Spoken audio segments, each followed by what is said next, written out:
प्रणम्य परमात्मानं सिद्धं त्रैलोक्यवन्दितं स्वाभाविक चिदानन्द स्वरूपं निर्मलाव्ययम् शुद्धजीवादिद्रव्याणां देशकं च जिनेश्वरम् द्रव्यसंग्रहसूत्राणां वृत्तिं वक्ष्ये समासतः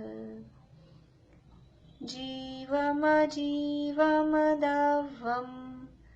जिणवरवसहेणजेणनेतिष्ठं देविन्दविन्दवन्दं वन्दे तं सर्वदा शिरसा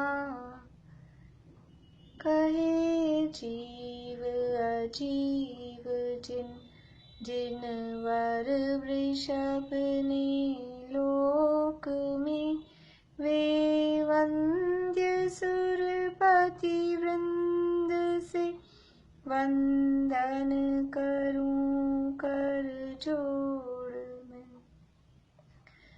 पुक्कल कम्मादीणं कत्ता व्यवहार दो दुणिच्छय दो चेदन कम्मणादा शुद्ध नया शुद्ध भावनम।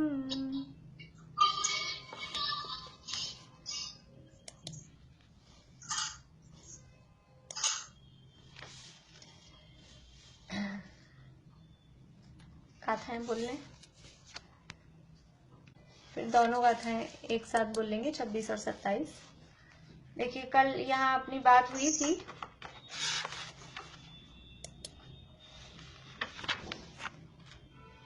ये बात हुई थी कि परमाणु एक प्रदेशी है, फिर उसे काय क्यों कहा। तो यहाँ बताया कि परमाणु एक प्रदेशी है, फिर भी उसको काय कहा, वो उपचार से कहा है क्योंकि उसमें बहुप्रदेशी होने की योग्यता है। वो बहुत प्रदेशियों वाला जो स्कंध है उस स्कंध का कारण है, वो स्कंध बन जाता है। इसलिए उसको, क्योंकि वो परमाणु स्कंद रूप हुआ है, यानी वो पुद्गल स्कंद रूप हुआ है, बहुत प्रदेश रूप हुआ है, इसलिए उपचार से वो पुद्गल द्रव्य को भी कायवान अस्सी काय कह दिया जाता है। ये एक पैरा कल अपना इस गाथा में भी रह गया था। एक बार 26वीं गाथा भी बोलती हूँ मैं, आप लोग साथ में बोल लीजिएगा। वहीं एय पदेशो विअणु नाना खंड पदेश दो होदी बहुदेशो यारा तेण यकाओ भणन्ति सवर्णहु। एक प्रदेशी होने पर भी परमाणु अनेक स्कंध रूप बहुप्रदेशी हो सकता है। इस कारण सर्वज्ञ देव उपचार से परमाणु को काय कहते हैं। यहाँ टीका में पीछे 84 पेज पे शंका यहाँ अपने को देखनी है। ऊपर वाला पैराग्राफ समझ में आ गया होगा, सरल ही था कि जिस प्रकार पुद्गल परमाणु को उसके द्रव्य रूप से एक होने पर भी द्विअणुक आदि स्कंध रूप से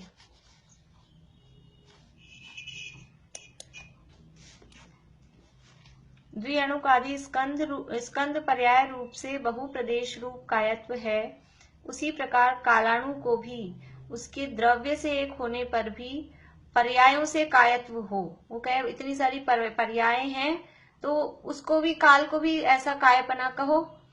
पुद्गल द्रव्य को उसकी स्कंध रूप पर्याय होने से आप कायपना कह रहे हो, तो काल को भी, काल की पर्यायों के अपेक्षा से काल को भी कायपना कहो, 80 काय कहो। उसका परिहार किया जाता है, मतलब उसको मना किया जाता है कि ऐसा सही नहीं है। स्निग्ध रूक्षत्व जिसका कारण है, ऐसे बंध का काल में, काल द्रव्य में अभाव होने से वैसा नहीं होता है। कैसा नहीं होता है कि जैसा वो पुद्गल के परमाणु बंध के स्कंध रूप हो जाते हैं, ऐसे काल द्रव्य में वो कालाणु जुड़ जुड़ के एक स्कंद रूप हो जाए, वो जुड़ के एक हो जाए, एक उनकी अवस्था हो जाए, ऐसा नहीं होता है। क्योंकि उनमें स्निग्ध रूक्ष गुण का अभाव है। स्निग्ध रूक्ष गुण का अभाव होने के कारण वो ऐसा उनमें नहीं हो पाता है, इसलिए काल में कायत्व संभव नहीं है। काल द्रव्य में उपचार से भी कायपना संभव नहीं है, पुद्गल में उपचार से कायपना होता है। शंका, अणु तो पुद्गल की संज्ञा है, अणु पुद्गल की संज्ञा है, काल को अणु संज्ञा किस प्रकार है? अणु तो पुद्गल को कहते हैं, काल को अणु क्यों कहा? कालाणु, निश्चय काल वो कालाणु द्रव्य है, तो काल को अणु क्यों कहा, ऐसा प्रश्न उठाया है। उत्तर, अणु शब्द द्वारा व्यवहार नय से पुद्गलों का कथन किया जाता है। निश्चय से तो वर्णादि गुणों के पूरण और गलन के संबंध से उनको पुद्गल कहा जाता है। अणु शब्द क्यों कहा है? अणु तो व्यवहार नय से कहा है, वास्तव में वो पुद्गल है, जिसे हम अणु कह रहे हैं ना, वास्तव में वो पुद्गल द्रव्य है, और जो स्कंद है वो पुद्गल द्रव्य की पर्याय है। तो अणु तो उसको व्यवहार नय से कहा जा रहा है, वास्तव में वो तो पूरण वर्णादि गुणों के पूरण मतलब उनका मिलना, और गलन यानी निकलना, यानी परमाणुओं में मिलना और निकलना, अथवा जो वर्णादि गुण हैं वो गुणों की भी अवस्था बदलती रहती है, उस अपेक्षा से पूरण और गलन के संबंध से उनको पुद्गल कहा जाता है। वास्तविक रूप से अणु शब्द सूक्ष्मता का वाचक है।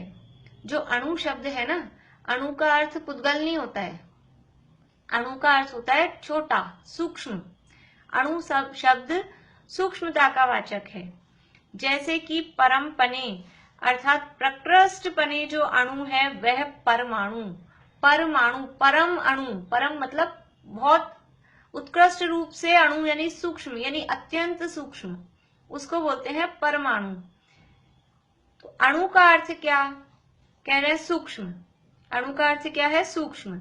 इस व्युत्पत्ति से निर्विभाग पुद्गल की विवक्षा में पुद्गलाणु को कहता है, और अविभागी काल द्रव्य की विवक्षा में कालाणु को कहता है। यानी ये अणु का अर्थ है सूक्ष्म। तो जब अविभागी पुद्गल कहते हैं, ऐसा पुद्गल जिसका दूसरा विभाजन नहीं हो सके, वो अणु है पुद्गलाणु, या उसे कहें परमाणु। पुद्गलाणु शब्द, पुद्गल का जो अणु है वो पुद्गलाणु। और ऐसा ही जो काल द्रव्य है उससे भी सूक्ष्म और कोई नहीं है, काल द्रव्य जो है वो भी अत्यंत सूक्ष्म है, तो इसलिए उस काल द्रव्य को भी कालाणु कहा जाता है। अविभागी काल द्रव्य की विवक्षा में कालाणु को कहता है। यानी ये जो विवक्षा बताई कि अणु अर्थात सूक्ष्म, तो इस अर्थ में क्योंकि वो जो पुद्गल है, अविभागी पुद्गल है, यानी जिसे हम अणु कहते हैं, वो अत्यंत सूक्ष्म है, इसलिए उसे वो पुद्गल का अणु है, वो पुद्गलाणु है। और ये जो काल द्रव्य है, निश्चय काल द्रव्य, वो भी अत्यंत सूक्ष्म है, उसका भी दूसरा विभाग नहीं हो सकता, इसलिए उसको कालाणु कहते हैं। यानी यहाँ ये बात बताई कि अणु शब्द का अर्थ हमने आज तक जो समझ रखा है, अणु का अर्थ पुद्गल नहीं होता, अणु का अर्थ होता है सूक्ष्म। पर वो समझ लीजिए पुद्गल के परमाणु के अर्थ में वो रूढ़ हो गया है, समभिरूढ़ने से, वो उसी में अपन समझते हैं ज्यादा, लेकिन अणु का अर्थ होता है सूक्ष्म।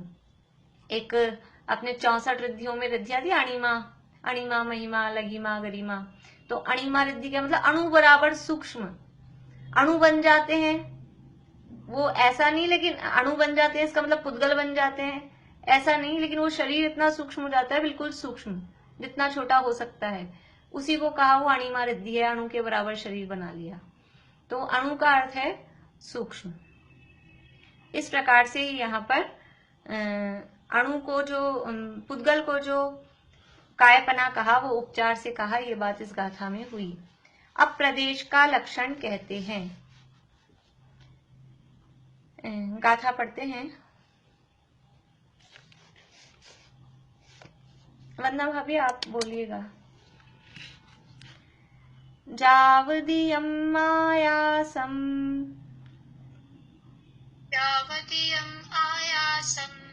अविभागी पुद्गलाणु उट्टद्धम्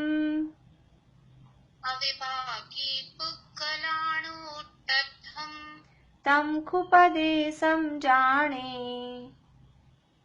तमुपदेशं जाने सव्वाणुत्थाणदानरिहम् सव्वाणुत्थाणदानरिहम्।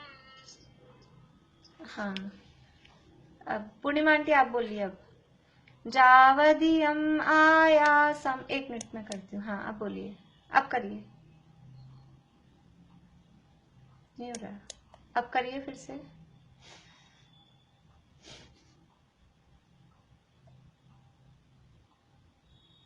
हाँ हो गया। हाँ, जावदीयम् आयासम् अविभागी पुग्गलाणु उट्टद्धम्।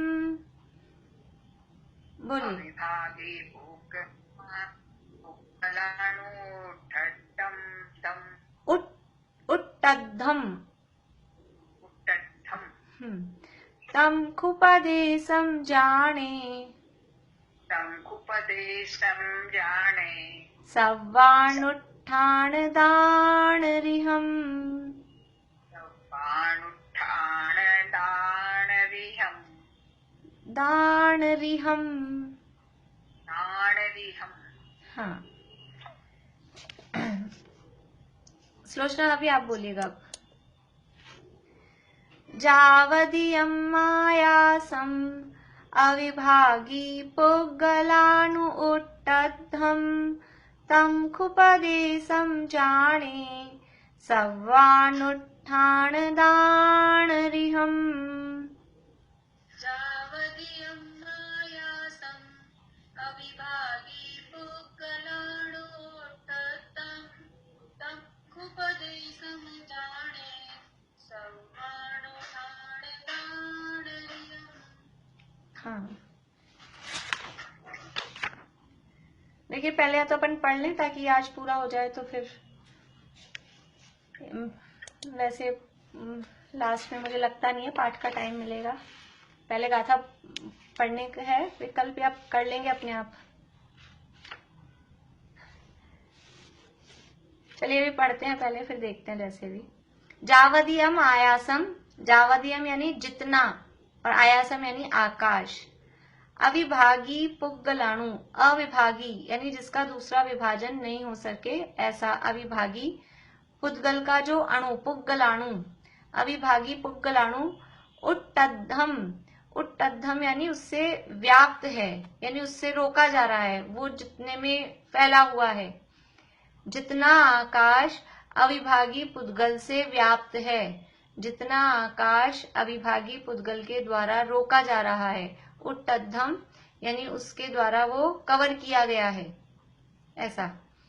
जावदियम आयासम अविभागी पुग्गलाणु उट्टद्धम, ये 2 ट हैं। उट्टद्धम डबल ट है, ये बोलने में थोड़ी सी कठिनाई होगी, तो इसको ध्यान से सुन लें। उट्टद्धम 2 बार ट है और फिर आधा द और ध। तो अविभागी पुद्गल के द्वारा जितना आकाश व्याप्त है या रोका जा रहा है। तम खुपदेशम जाने, तम यानी उसको, खु यानी निश्चय से, पदेशम यानी प्रदेश, जाने यानी जानो, उसको निश्चय से प्रदेश जानो। सव्वाणु ठाण, सव्वाणु सर्व अणुओं को, ठाण यानी स्थान, दान यानी देने वाला, दान रिहम दान देने वाला, ऐसा उनको जानो। यानी जितना आकाश अविभागी पुद्गलाणु से व्याप्त होता है या रोका जाता है, उसे निश्चय से प्रदेश जानो। और वो प्रदेश कैसा है? सर्व अणुओं को स्थान देने योग्य है। दान रिहम सव्वाणु ठाण, सर्व अणुओं को स्थान देने में समर्थ है। जितने भी अणु हैं उन सब अणुओं को वो अपने में, वो एक प्रदेश, समस्त अणुओं को अपने में स्थान देने में वो समर्थ है, वो देने में योग्य है। जितना आकाश अविभागी पुद्गलाणु से रोका जाता है, उसे सर्व अणुओं को स्थान देने में योग्य प्रदेश जानो। यानी एक प्रदेश किसे कहते हैं? कि पुद्गल का परमाणु जितने आकाश का स्थान घेरता है, जितना आकाश का एरिया कवर करता है उस आकाश के क्षेत्र को प्रदेश कहते हैं। और वो प्रदेश में कैसी योग्यता है कि वो समस्त अणुओं को अपने में स्थान दे सकता है, जगह दे सकता है। रेखा अभी आप बोलिएगा। आप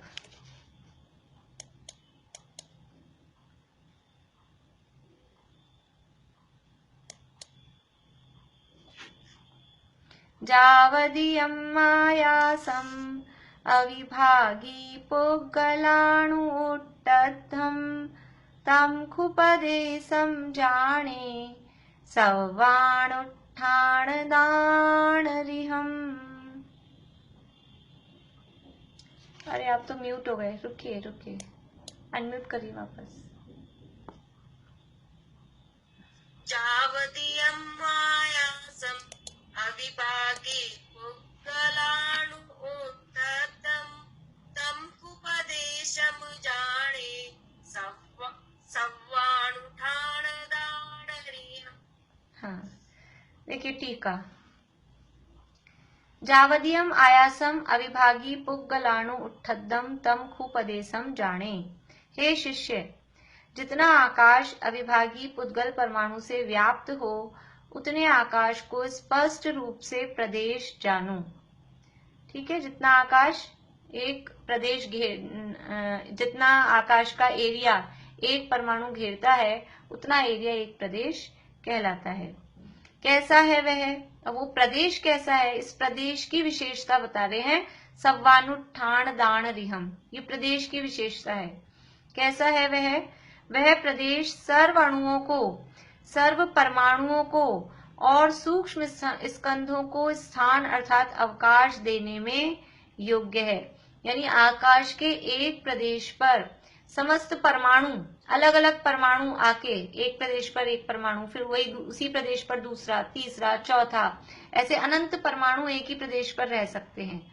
और अनंत परमाणुओं का कोई सूक्ष्म स्कंध हो, वो सूक्ष्म स्कंध भी एक प्रदेश पर रह सकता है। यदि वो सूक्ष्म रूप और मतलब इस तरह से परिणमन करे तो आकाश के एक प्रदेश में ऐसी योग्यता है या ऐसी शक्ति है। वह प्रदेश सर्व अणुओं को, यानी दुनिया विश्व में जितने परमाणु हैं, जितने अणु हैं, वो सारे अणु एक प्रदेश पे आ सकते हैं, लोकाकाश के एक प्रदेश पर। ऐसी शक्ति, इतनी अवकाश दान देने की शक्ति वो एक प्रदेश में है।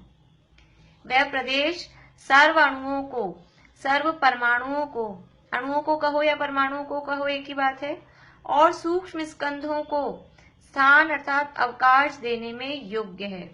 आकाश द्रव्य में ऐसी अवगाहन शक्ति है, इसी कारण ही असंख्यात प्रदेशी लोकाकाश में भी अनंतानंत जीव और उनसे अनंत गुणे पुद्गल अवकाश प्राप्त करते हैं।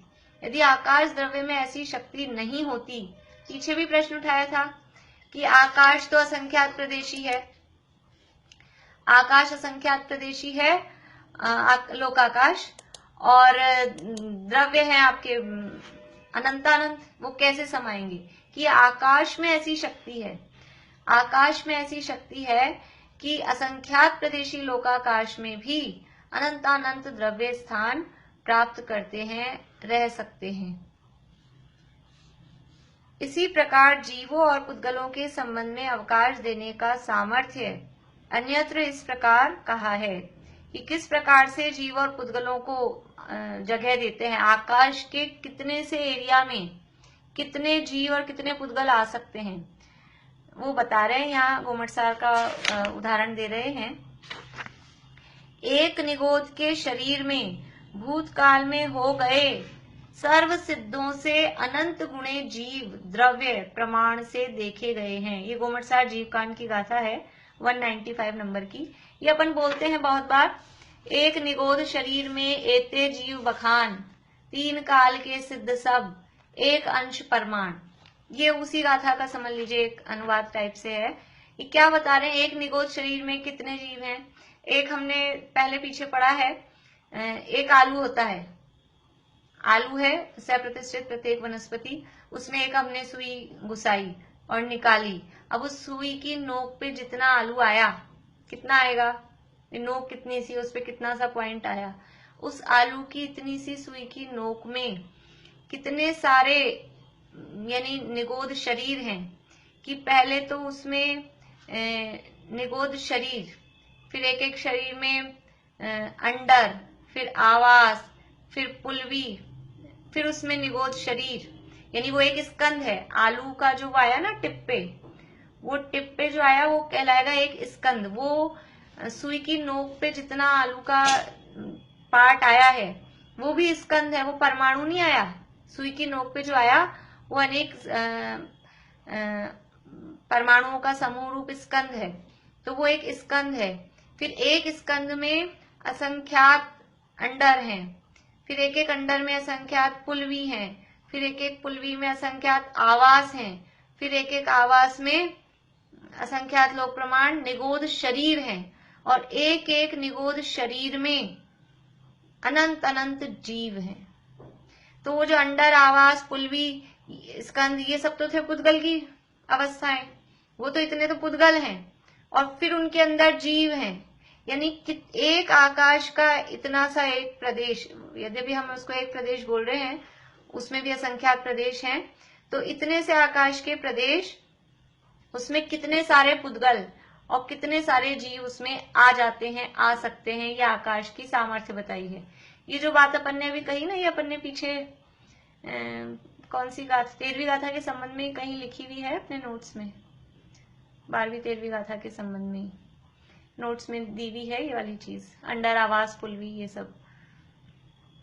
तो एक निगोद के शरीर में भूतकाल में हो गए, अब उसमें कितने जीव हैं, वो जो सुई की नोक पे जो टिप्पे जो आया आलू का कण, उसमें इतने सारे, वो तो एक स्कंद है, फिर उसमें अंडर है, आवास है, पुलवी है, फिर निगोद शरीर हैं, और एक एक निगोद शरीर में अनंत अनंत जीव हैं। तो वो जीव कितने हैं कि भूतकाल में आज तक जितने सिद्ध हो गए हैं, वो सिद्ध इन जीवों का एक अंश है केवल। कह रहे एक निगोद के शरीर में भूतकाल में हो गए सर्व सिद्धों से अनंत गुणे जीव द्रव्य प्रमाण से देखे गए हैं। यानी कि अब तक जितने सिद्ध हुए हैं, उन सिद्धों से अनंत गुणे जीव, उस एक जो टिप्पे आलू की वो आया है कण, उसमें एक कण में इतने जीव हैं। तो वो कैसे, वहां तो देखो जब अपन चरणानुयोग की बात चलती है, जब जीवों की रक्षा की बात, आलू छोड़ने की बात करते हैं, तब उसको दूसरे प्रकरण में बताते हैं। तब कहते हैं कि वहां एक टिप्पे आलू की इतने जीव हैं, तो पूरे आलू में कितने जीव होंगे, और फिर हम खाते हैं तो उसमें कितने जीवों की हिंसा का दोष है।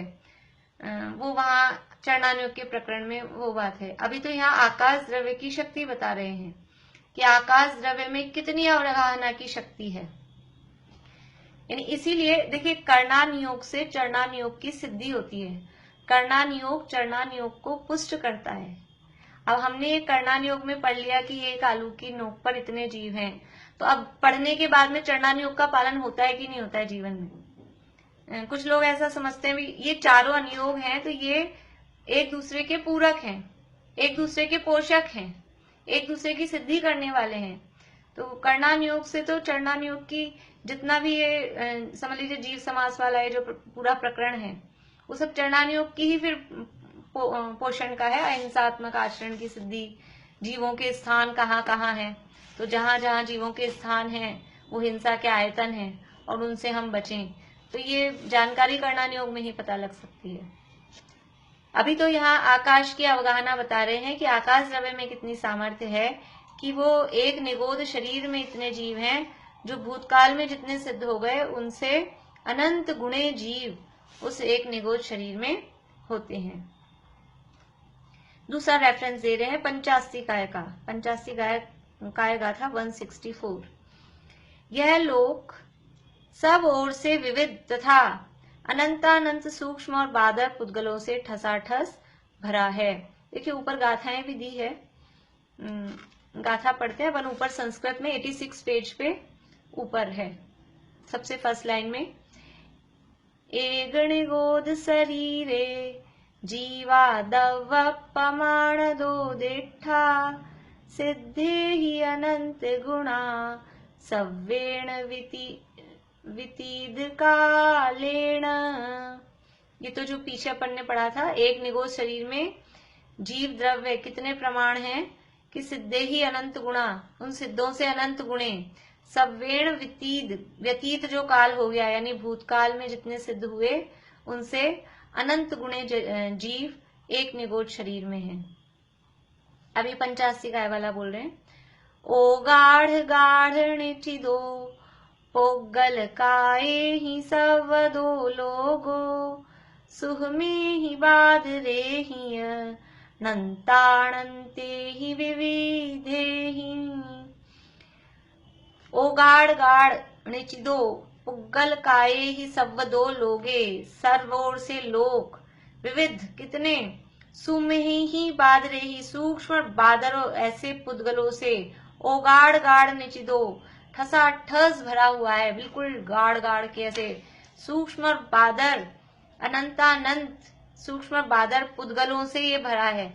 ऊपर जीवों की सिद्धि की, घुमटसार की गाथा बताकर कि अनंतानंत जीव हैं, वो जीवों की सिद्धि की, और यहाँ 85 काय की गाथा बताकर पुद्गलों की सिद्धि कर रहे हैं कि कितने पुद्गल हैं और कितने जीव हैं, और अनंत जीव हैं, और जीवों से अनंत गुणे पुद्गल इस लोक में सब जगह भरे हुए हैं। ये ऐसी आकाश की कुछ अलौकिक शक्ति है अवगाहन की, कि इतने आकाश में इतने सारे जीव ये आराम से रह पाते हैं, अवगाहन प्राप्त कर लेते हैं। शंका, मूर्त ऐसे पुद्गलों में भेद हो इसमें विरोध नहीं है, परंतु अमूर्त और अखंड आकाश द्रव्य में भेद कल्पना किस प्रकार संभव है? क्या प्रश्न कह रहे हैं कि आप पुद्गल तो मूर्त हैं, दिखाई देते हैं, उन पुद्गलों में आप विभाजन करो, भेद बताओ, वो तो समझ में आता है, संभव है, लेकिन ये आकाश द्रव्य अमूर्तिक है और अखंड है, इसमें आप ये प्रदेश का भेद क्यों कर रहे हो? ये प्रदेश जो आपने प्रदेश बताया कि उसका एक जितने पे वो एक परमाणु जितनी जगह रोक रहा है, तो आकाश का ऐसा भेद क्यों किया? आकाश में ऐसा भेद संभव नहीं। ऐसे कहो पूरा आकाश एक है, ऐसे प्रदेशों का भेद मत करो कि अनंत प्रदेश है आकाश में, ऐसा मत करो। कह रहे क्योंकि वो अमूर्त है, अतीन्द्रिय है, अखंड है, उसमें इस तरह के भेद संभव नहीं है। समाधान, यह शंका योग्य नहीं है। रागादि उपाधि रहित स्व संवेदन प्रत्यक्ष भावना से उत्पन्न सुखामृत के रसास्वाद से तृप्त दो मुनियों के रहने का क्षेत्र एक है या अनेक? सीधा सा प्रश्न क्या है कि दो मुनिराज बैठे हैं, दो लोग बैठे हैं कोई भी, तो वो जो दो लोग बैठे हैं वो एक ही जगह पे बैठे हैं कि अलग जगह पे बैठे हैं? तो यहाँ तो उन्होंने मुनिराज बताया। मुनिराज कैसे हैं? मुनिराज के विशेषण लगाए। कैसे हैं मुनिराज?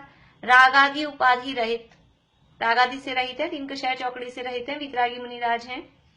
स्व संवेदन प्रत्यक्ष भावना से उत्पन्न सुखामृत के रसास्वाद से तृप्त, और कैसे हैं कि अपनी आत्मा के संवेदन की प्रत्यक्ष भावना से उत्पन्न जो सुख हुआ, उनको अपने आत्मा का संवेदन हो, अपने आत्मा के संवेदन की उनको प्रत्यक्ष भावना, मतलब साफ साफ दिख रही है। मुनि बने क्यों हैं? ये मुनि दशा ही दिखा रही है कि इनको आत्मा का अनुभव करने की तीव्र भावना है। घर गृहस्थी में है, घर गृहस्थी में रहने वाले का पता नहीं चलता, सब एक से दिखाई देते हैं, सब एक से दिखाई देते हैं, रागी भी और जिनका राग कम हुआ वो भी, सब एक से दिखाई देते हैं। लेकिन मुनिराज तो साफ साफ दिखाई दे रहे हैं प्रत्यक्ष रूप से कि आत्मा का संवेदन करने की इनको भावना है, और ऐसी भावना से उत्पन्न ये जो उनको भावना हुई, उससे सुख रूपी अमृत, यानी जो सुख उत्पन्न हुआ 3 कषाय चौकड़ी के अभाव से, उसके रसास्वाद से तृप्त हैं, और उस सुख का आस्वादन करके तृप्त रहते हैं, निरंतर हर क्षण क्षण में आत्मा का अनुभव करते हैं। छठा सातवां गुणस्थान होता रहता है, और आत्मा के अनुभव के जो आनंद है उससे तृप्त रहते हैं, मस्त रहते हैं। ऐसे जो मुनि हैं, उन दो मुनियों के रहने का क्षेत्र एक है या अनेक?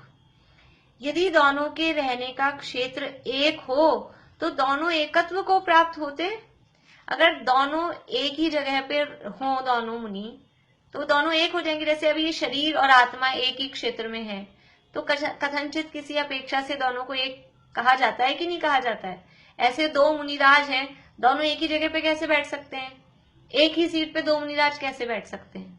अगर एक सीट है तो एक सीट पे तो एक ही बैठेंगे, और अगर दोनों को एक पे बिठा दिया जाए, जैसे जीव और शरीर पुद्गल को एक ही सीट पे बिठा रखा है, तो दोनों एक हो जाते हैं, एक कहे जाते हैं।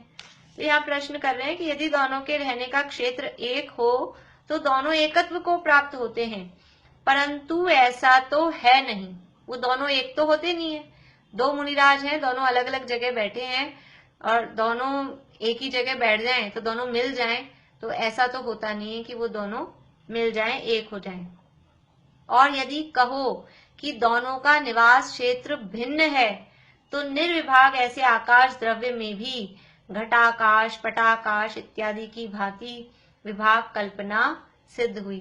जैसे ऐसा कहते हैं, समझ लीजिए हम 6 लोग हैं, तो आप कहाँ रहते हो? तो एक एक से पूछे, अलग अलग से। मुझसे पूछे तो मैं यहाँ रहती हूँ, फिर बच्चों से पूछे तो वो यहाँ रहते हैं, मम्मी जी से, पापा जी से, सब इनसे पूछा, तो सब एक ही घर में रहते हो? तो फिर एक ही घर में रहते हैं, हाँ एक। फिर कहे कि अच्छा आपका फिर और पूछता है व्यक्ति, फिर आपका कमरा कौन सा है, इनका कमरा कौन सा है, फिर कमरा बता दिया, तो फिर उसमें भी पूछेंगे कि ये समझ लीजिए बच्चे हैं, 2 बच्चे, दोनों के लिए एक बेड है, तो वो आप दोनों इसमें सोते हो, तो आप कहाँ सोते हो? 2 बच्चे हैं, तो दोनों एक ही के ऊपर एक थोड़ी ना सोएंगे। अगर एक है, यानी एक डबल बेड लगा हुआ है, तो ये इस साइड सोता है, ये इस साइड सोता है, ऐसे ही होगा ना। दोनों का क्षेत्र एक ही तो नहीं होगा। घर में वस्तुएं रखी हुई हैं, हमारे घर में इतने सामान हैं, तो हमारे घर में हम ऐसे करके एक बोल देते हैं, लेकिन क्या सारी वस्तुएं एक ही जगह हैं? सब वस्तुएं अलग अलग जगह रखी होती है ना। यहाँ टेबल पे रखा है, ये पेंसिल अलग रखी है, ये मोबाइल अलग रखा है, ये लैपटॉप अलग रखा है, सबका जगह अलग अलग है।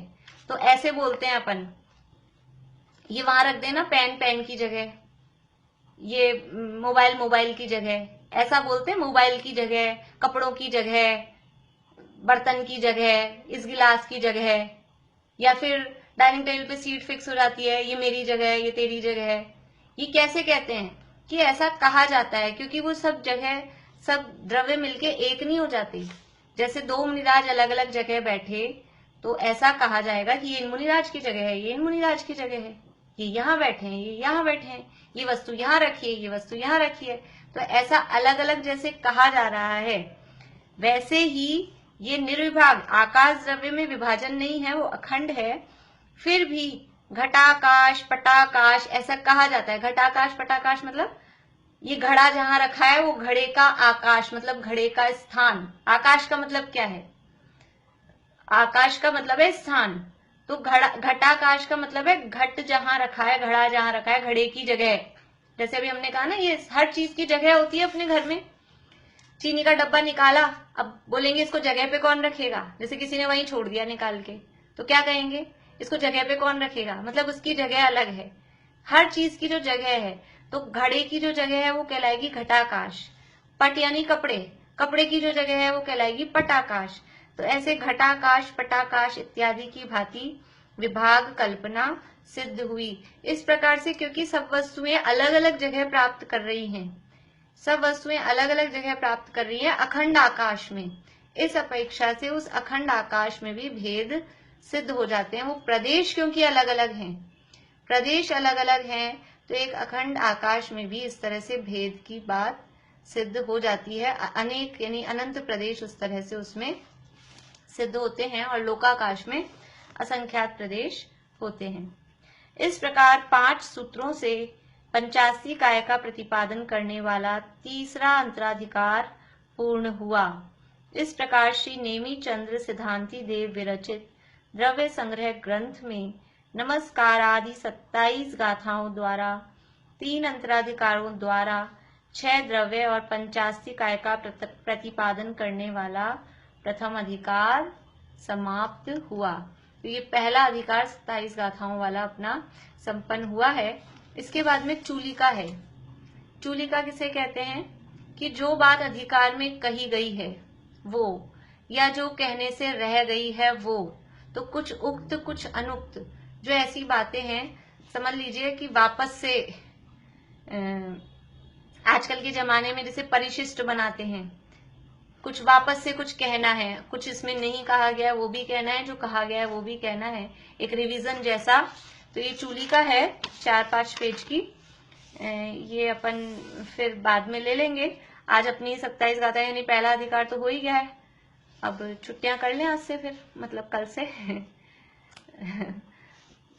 तो फिर दिवाली के बाद में जब अपन चालू करेंगे तब ये चूलिका पूरी करके फिर एग्जाम रखेंगे। तो अभी जिनको जैसे टाइम मिलता हो, अपने कितना हुआ था, 15 गाथा तक का हुआ था पेपर, 14 गाथा तक का, 14 गाथा तक का हुआ था ना, तो 15 से 27 गाथा और चूलिका भी, ये सब आएगी। अब एक ही पेपर लेंगे, ऐसे बार बार में नहीं लेंगे। तो आप अपने हिसाब से रिवीजन करते जाना। मैं जितने नोट्स बन जाएंगे, जितने आज तक बन गए हैं उतने डाल दूंगी आज, और फिर और जो कुछ बन जाएंगे वो बाद में डाल दूंगी।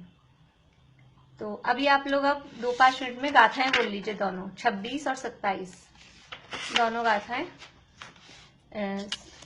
सुनीता आंटी आप स्टार्ट करिए। चालू हो रहा है? नहीं हो रहा है, 1 मिनट रुकिए, आप करिए। तो 2 पेज की है, ज्यादा बड़ी नहीं है। 2, 1, 2, 3, 4, अब वो ज्यादा बड़ी तो नहीं है। टाइम कितना लगेगा अपने को? कम से कम 2 दिन तो लग ही जाएंगे, 2 कम से कम कह लूं, 2 या 3 दिन भी। 2-3 दिन पूरी कर लो पहले। अब वो सबको छुट्टियों का, वो दिवाली आ रही है ना, तो सबको ऐसे लगता है कि फिर छुट्टियां खींचना नहीं चाहिए ज्यादा फ्री रहें, किसी को आकुलता भी नहीं हो, इसलिए।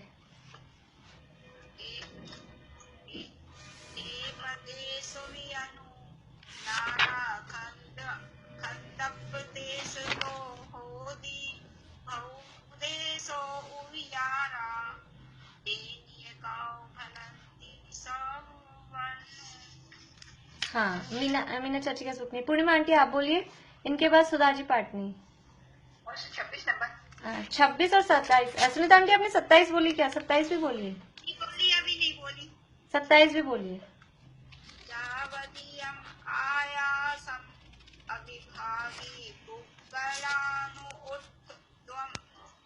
उत्तम